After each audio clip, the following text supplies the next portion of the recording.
Hi, creating rubrics with RubyStar is super simple. Start by going to rubystar.forteachers.org. You can choose to log in and get a free account, but there's really no need to do that. Simply scroll down and select the type of rubric you would like to create. In this particular instance, we're going to create a reading rubric, so click on Reading. Wait a moment while your RubyStar gets ready and starts thinking about what you're going to do.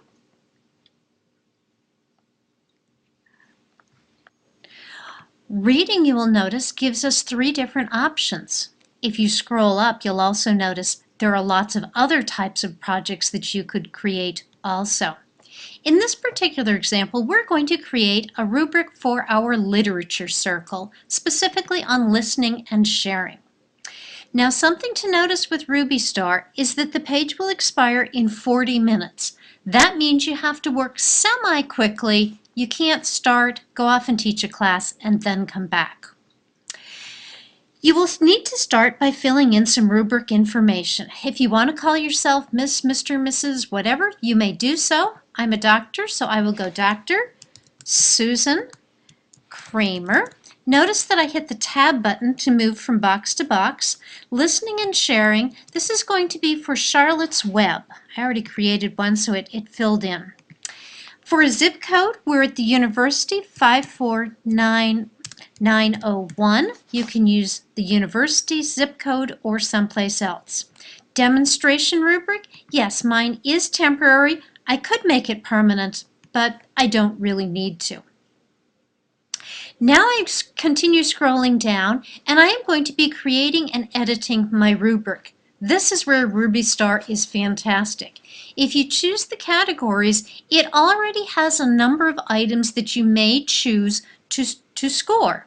So I am going to choose one about thinking about characters. Bam! It fills right in, and you can read what's going on there.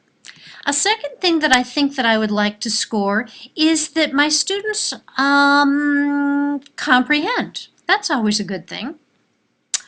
A third item I'm going to do is that they respect others. It's always nice in literature circles that they were doing it. I'm going to have 4 items in this sample survey, and really what I want is that they are speaking clearly. That is not one of the options, as you can see, but there is a box where I can type in speaks clearly. Then I simply go over into the box, and I am going to put in 4 different descriptors for each of my 4 levels of what I mean by speaking clearly. So, speaks clearly, so is easily easily understood by all. Generally speaks clearly and is understandable.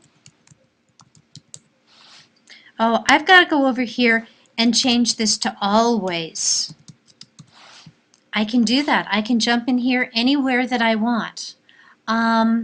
Sometimes speaks clearly. And for my last one, did not speak at all. There, those are some descriptors. Now, I'm scrolling up just a ways. You will notice that I can score my categories 4, 3, 2, 1, or if I wished, I could make this 8. I could change this to 6. I could go for 4. And I could go for 2, if I so chose. So anything on here is editable. Once I'm pretty sure I've got this so that I want it, I am going to click on Submit. My rubric is not saved yet, but it does give me a shot of what the thing would look like. Whoa, is that not the easiest rubric you have ever developed? If it's not quite right, you can scroll back to the top of the page and modify the rubric. That will take you back to our previous screen. Or if it is good, you can click on Print or Download. That's what I'm going to select. Now what I'm going to do is I am going to download it as an Excel spreadsheet. What this will allow me to do is to save it to my machine. So a box will come up that says Save File. I happen to be on a Mac, so that's what it looks like here. Yes, it's going to be on my desktop. It's going to be a rubric.xls. I am going to say Save. You'll notice in the downloads that it downloaded. I can click on that and it will then open my Excel spreadsheet that is showing my rubric.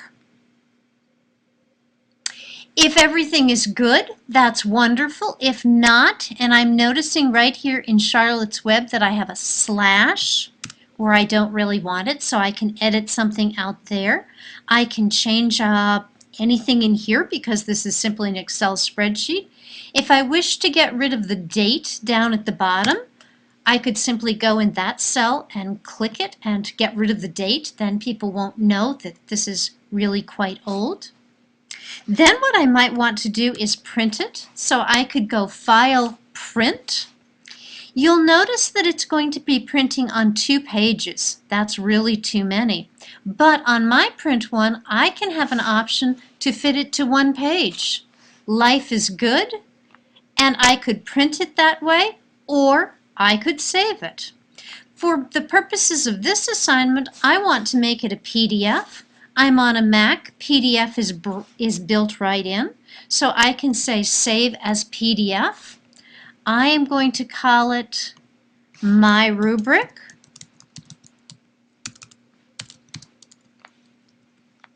And I'm going to call it Charlotte's, or no, yeah, Charlotte's Web. I will save that on the desktop. And voila, it is done.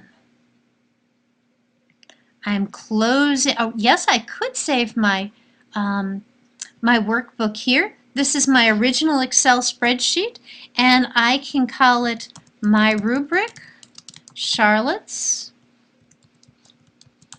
Web. It's an Excel spreadsheet, and it's going to be saved on my desktop. There they are. Life is good. That's it. Bye.